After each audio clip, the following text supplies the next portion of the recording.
Very good morning. A few minutes late this morning. We're putting a Jack DiManio at 7:38, Rouser Radio, out of the White Hart Hotel, Lewis.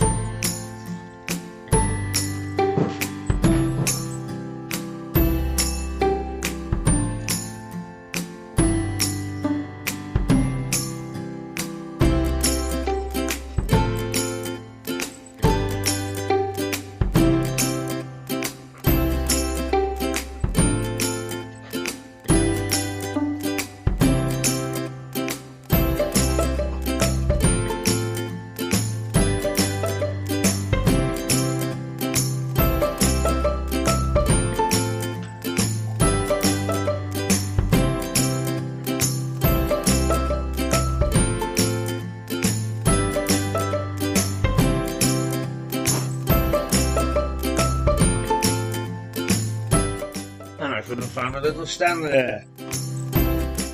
Let's put my phone on the stand.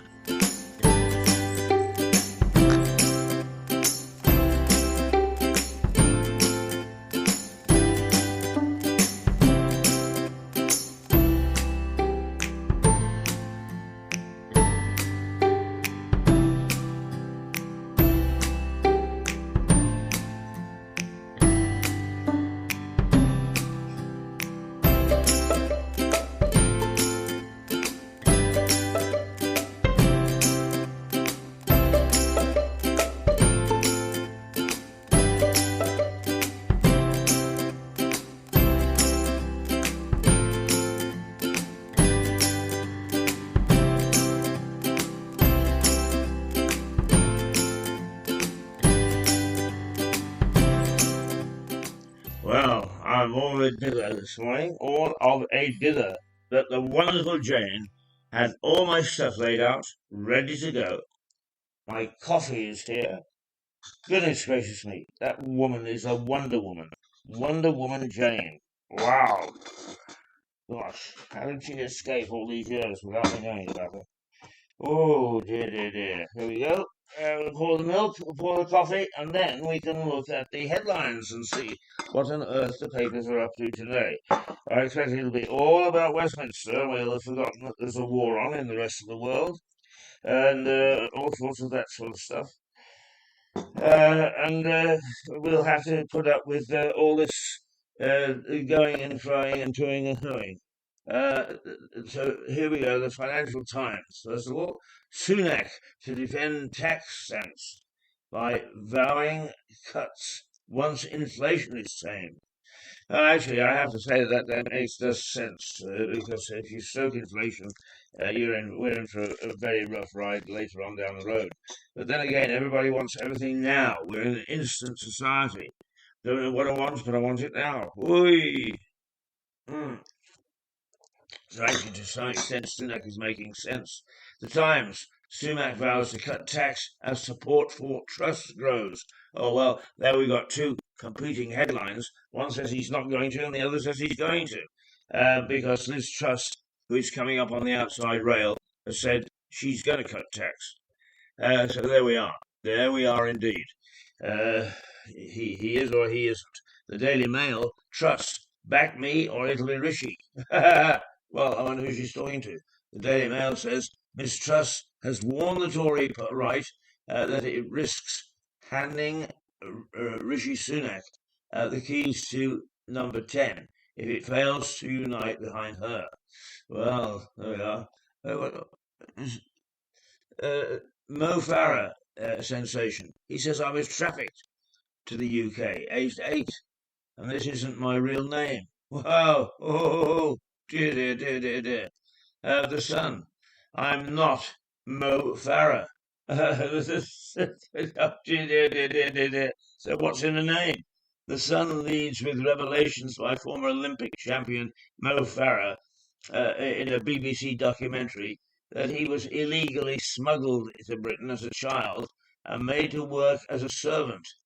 The athlete has said his real name is, in fact, Hussein Abdi Khan. Well, yeah, why worry about whether he wants to change his name or whether he wants to be known as Mo Farah or whatever? I mean, I feel awful that he was trafficked. Don't misunderstand. But I don't know that it makes much difference whether he won the gold under the name Mo Farah or whether he got one under Hussein. The fact of the matter is, of course, Muhammad Ali was born Cassius Clay. Uh, the I, Sir Mo, I'm not who you think I am. This is what nonsense. The Mirror, Mo, I was trafficked as a child. Oh gosh, he's really got the headlines, hasn't he? Let's see. The Guardian, the Uber whistleblower. I'm exposing a system that sold people a lie. What's that about? Well, okay, that's also about Mo Farah, is it?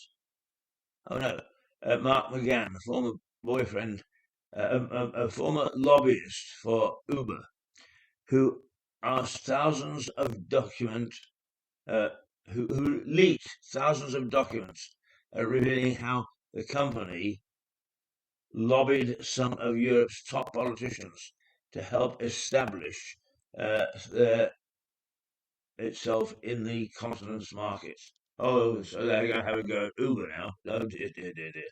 The Metro, and still the boats come.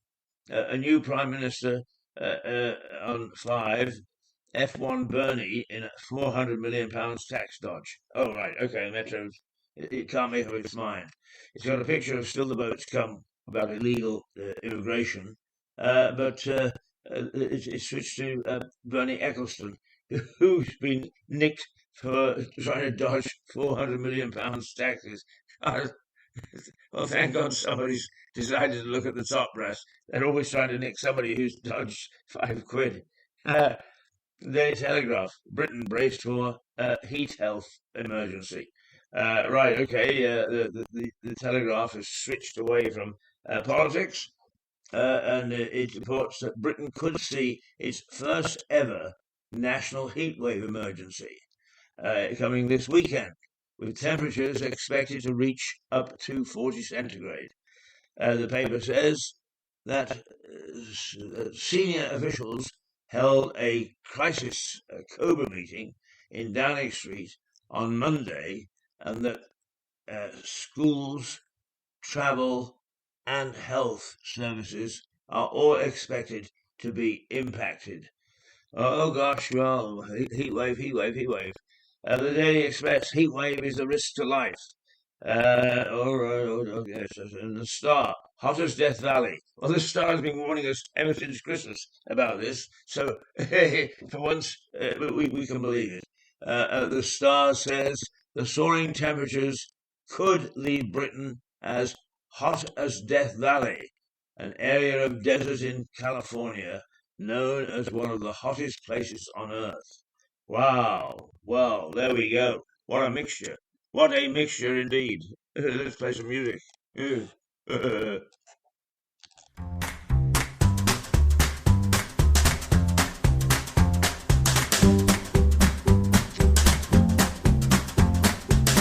Jazzy Frenchy. Jazzy Frenchy.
Well, it's going to be 27. today. It was 27 yesterday. Sunny intervals and a gentle breeze. Now, I have to say that I had lunch on the rooftop of the Rights of Man. It's got a roof terrace. We sat out under an umbrella, had a gin and tonic and a little tapas, and it was very, very pleasant. And actually, I didn't feel uncomfortable. Now, I wonder, I'm wearing a jacket. As Jane said when I came in this morning, my goodness me, aren't you sweltering? Actually, I'm not. I'm wondering whether I'm a reverse heat body or something. Because normally I can sweat like a stuck pig, but not this morning and not yesterday morning. Perhaps I've got some inner cooling system that's adopted me. Anyway, 27 it is. Sunny intervals. Well, we've got a little bit of cloud floating around here and a gentle breeze. I love that gentle breeze. But actually, with the Twittons that we have in Lewis, the little lanes, the Saxon lanes, which still exist, is that the wind funnels up even when it's a soft and gentle breeze. And when you go across the top of them, it goes whoosh, ha ha, and bang goes my hat. Anyway, rather a pleasant day and certainly no rain. No rain, indeed, indeed, indeed, indeed. Where are we now? At about 8 o'clock. Yes, it's coming up to just 8 o'clock, 10 to. It's going to be 19 degrees, so not too bad at that stage. And the top temperature of 26, 27 is going to hit about noon, about midday, and it's going to last through until 6 o'clock. It's going to stay constantly at 26, 27 until 6 o'clock. Now that's a long time. Aha, yes, we better be careful this afternoon. We better get out the old what's the name of that thing that we have that is gin based and whiskey based? Pims. We'd better get out the Pims. It's going to be a Pim day. And oh gosh, yes. Pollution doesn't seem to be too bad. All right, so that's the scene in which we find ourselves this morning. Is Liz Truss starting to come up on the outside to challenge Rishi, and basically what she's really saying is that Rishi's a bit left wing, and I think that for Brexiteers, I suppose that really is a worry. But Liz has proved to be a bit of a hard nut. So,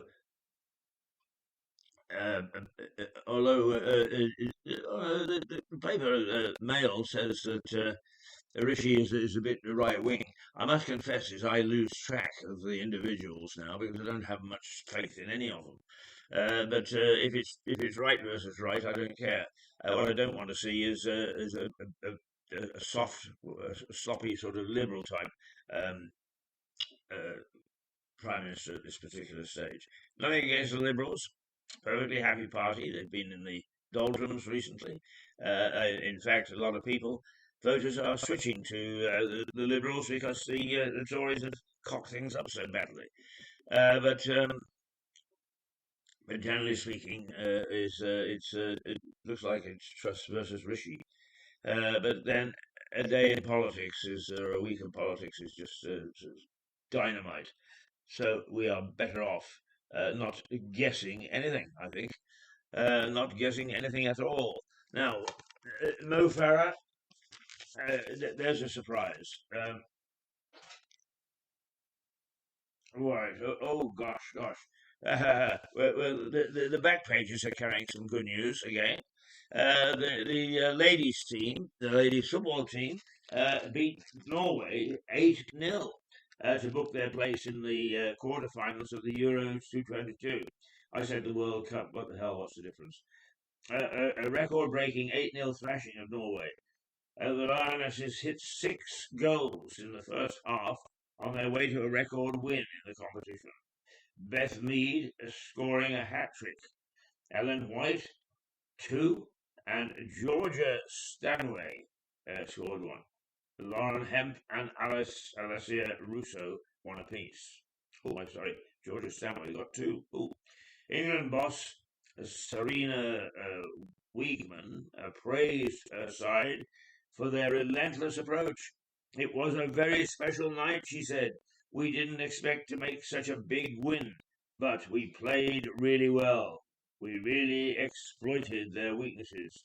We were 2-0 up quickly, and we got on with the job. Right. Okay. Football is all about Ronaldo. I don't know why we're so obsessed with Ronaldo, I'm sure.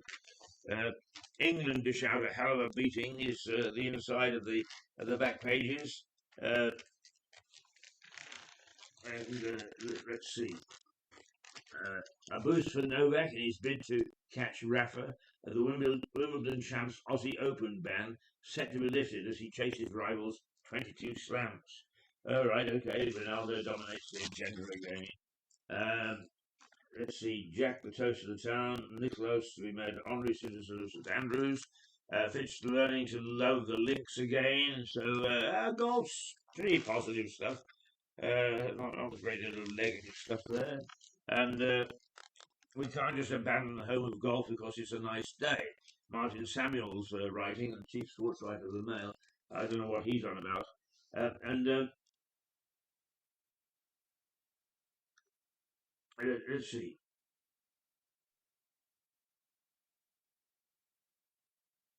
Well, there's a funny little bit about Eddie Jones right in the middle of that. Well, there we are. Just shows how mixed up some things are. England did quite well. However, we're getting a lot of players concussed at the moment. So now get Georgia in the Six Nations. Sportsmail visits Vegas of the Black Sea. It's a huge moment of rugby history. That's about Georgia becoming good as a rugby nation. Yeah, right. Okay. I think that good news from the sporting front still.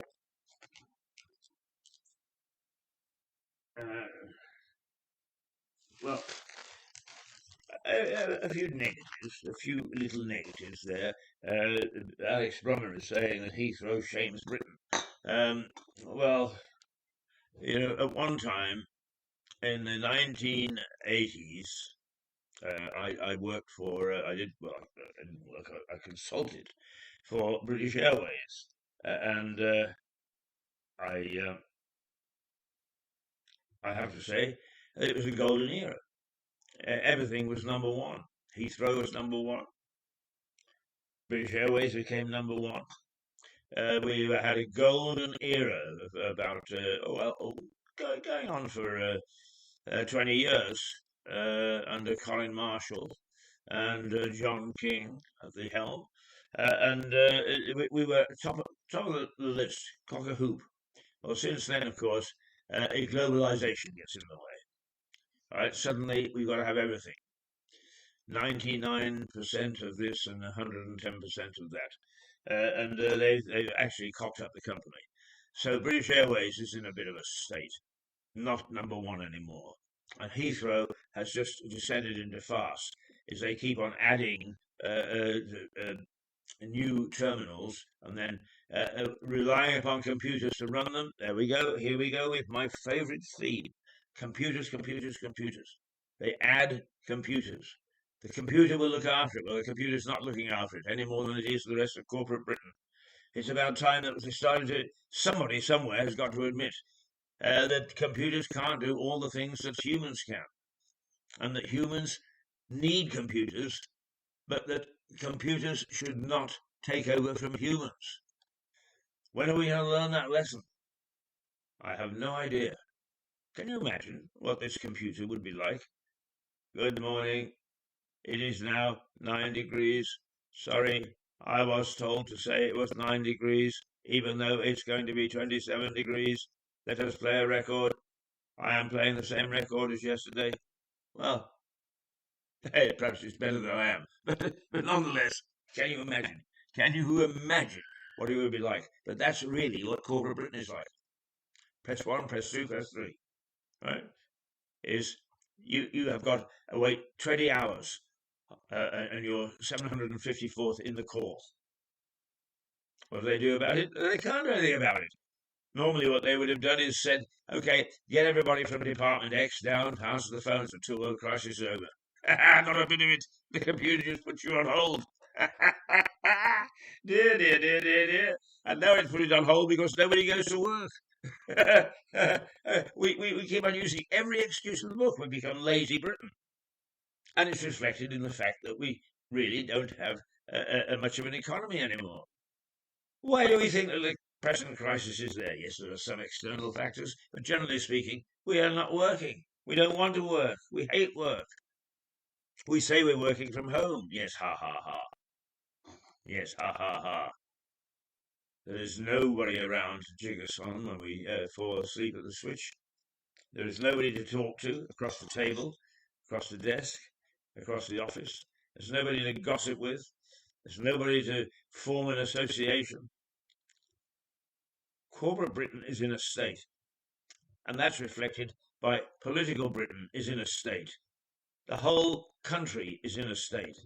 The only thing is that talking to our colleagues overseas is, we have to say, that some other countries, particularly the Anglo-Saxon countries, the English-speaking countries, are also in a bit of a state.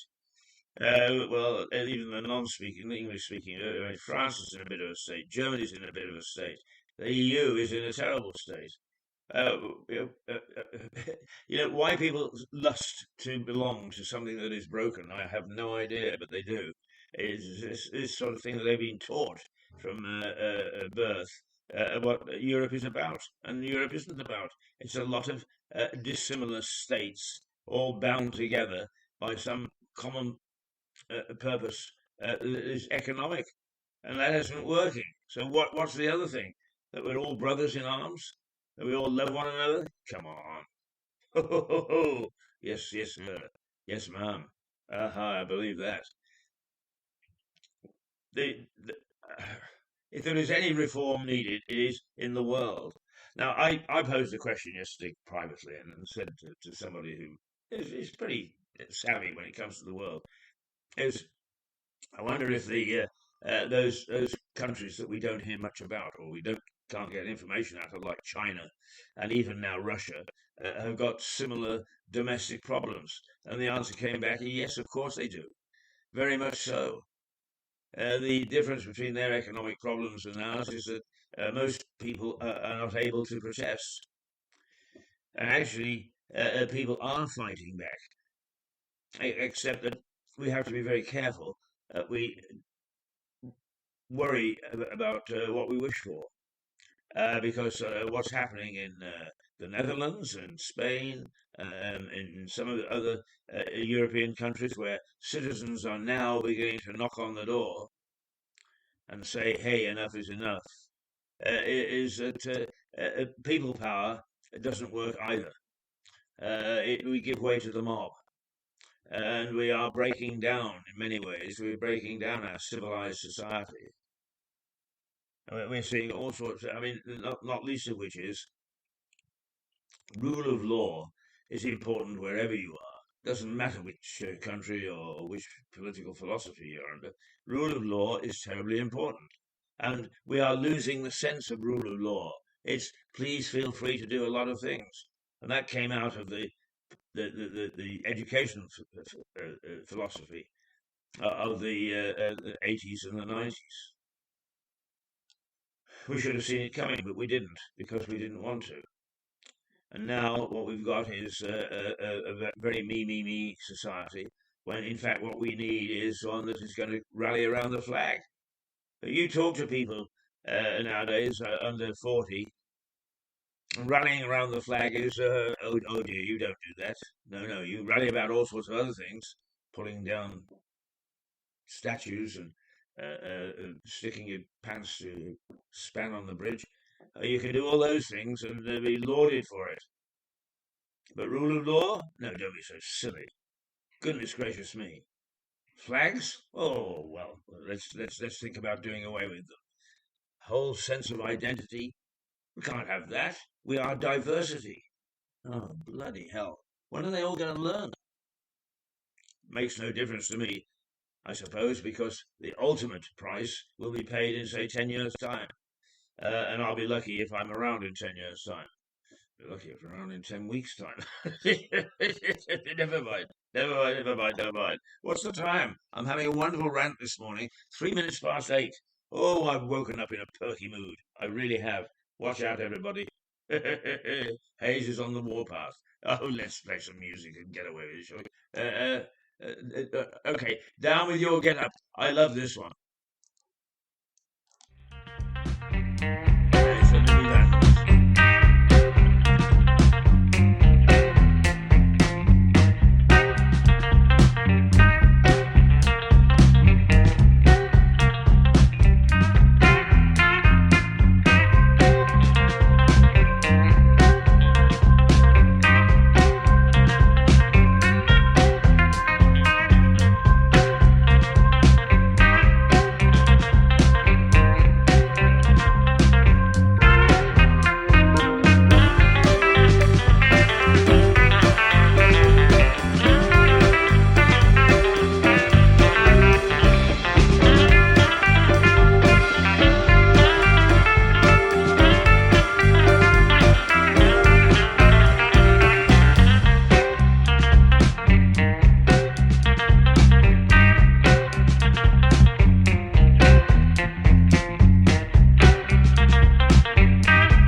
Down with your get up, the mini vandals. Lovely stuff. Gets your blood going, doesn't it? First thing in the morning. So Rishi Sunak is saying, I'm not going to cut taxes, but then he's backing down a little. In fact, the headlines this morning in the newspapers contradict each other. One says he's going to stick with his guns and not cut taxes, and another says he is. Or he isn't, or whatever. Anyway, he's going to cut taxes. So who to believe? The one thing that the Financial Times, which is fairly solid when it comes to finances, is saying is that he's saying, I won't cut taxes until inflation is tamed, and then I will. And that is a bit of a vague promise, because inflation, once it gets a grip, really is very difficult to tame. You need high interest rates and you need high taxes to cut down on the spending, which fuels inflation. Whereas his opposite number is saying, no, we'll cut taxes. We can't put that burden on people. But I'm sorry, the people are going to have to take that burden one way or another. Inflation needs to be tamed, and if it's not, inflation, if it really is rampant, as it was in, say, Berlin after the war, and in other places where military activity has wrecked civil society, is sometimes 100, 110%. And not only that, changes on a daily basis. There's a cup of coffee on day one cost £1, and on day 5 costs £7 or £10 or whatever. I mean, that's what inflation can do. So don't think it's just a word, and don't think that the authorities are scared silly at the moment. And it is typical, I think, reflective of the Bank of England, whose job it is to tame inflation, didn't. And probably because it was afraid of public opinion. We don't know what we want, but we want it now. Well, give it to them, whatever that is. And it's undoubtedly an easing of the discipline required of any civil society. Democracy is all very well, but if democracy doesn't have its rules and regulations and properly applied, it can actually be as damaging as communism. Make no mistake about that. It's 8:09, by the way, for those people who are interested, and it's the 12th. It's the 12th of the 12th of July. Indeed, it is the 7th month of the year 2022. What a year it's been. I suppose if you want to put it this way, from a newspaperman's point of view or a journalist's point of view, it's been an absolute dream. There hasn't been a day when we haven't had half a dozen headlines of one sort or another, all equally as important. There's been nothing dull about the news. The trouble is that the news has not been good. Don't think we've had any month where the news is good. I mean, even the Jubilee month. Here's young Max. Is turned up. I don't know how he made out with his bus this morning. Mine was bang on time, and it was half empty. The trouble is that I missed the first one. So it didn't prove reliable for me. How are you, young Max? Yeah, good. Okay, Max is good. You'll be seeing him in about 15 or 20 minutes' time, because it is now 8:10. I managed to cut my bus fare by £5. Wow, there we go. Well, you can tell everybody about that. If there's a way to save money, we want to know. Yeah. Right, okay. Right, all right, so we're in a hell of a mess, and Mo Farah isn't Mo Farah. What a day. What a day for a daybreak, or whatever. 10 past. Shall we play another? Yes, we better play another record before we go. What should we play? Breeze. Let's play Breeze. Yes. Here we go. Here we go. Here we go. Here we go.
Okay, that was Breeze by Telecaster.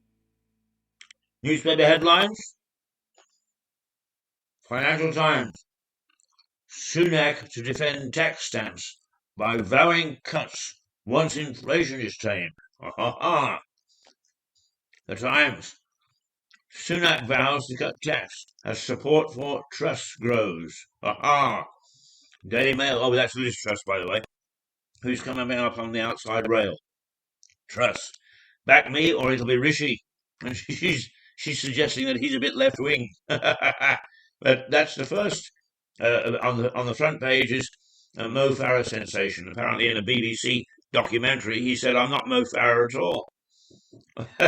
And that he was trafficked to Britain when he was 8.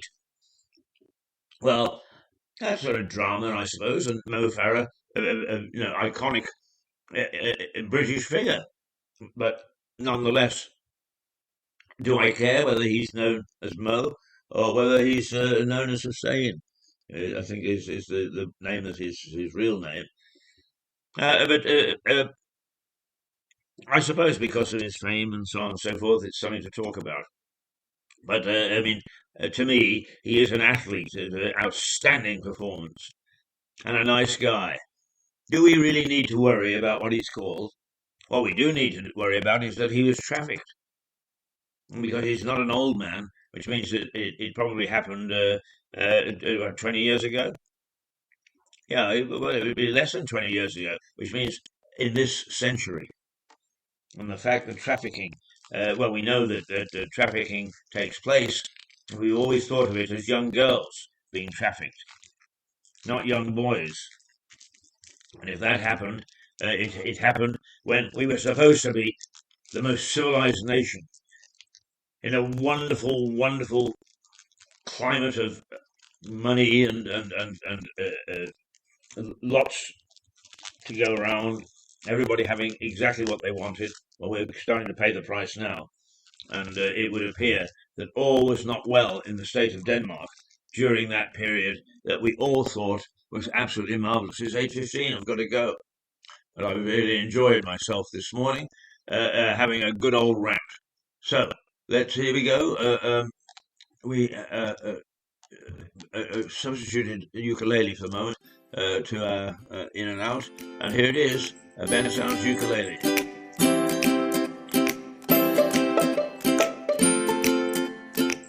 Doodle Pip, this is Rouser Radio out of the White Hart in Lewis, and I'm Keith Hayes. I'll see you in about 15 minutes or so on Mirador Television, which comes on the air at 8:30.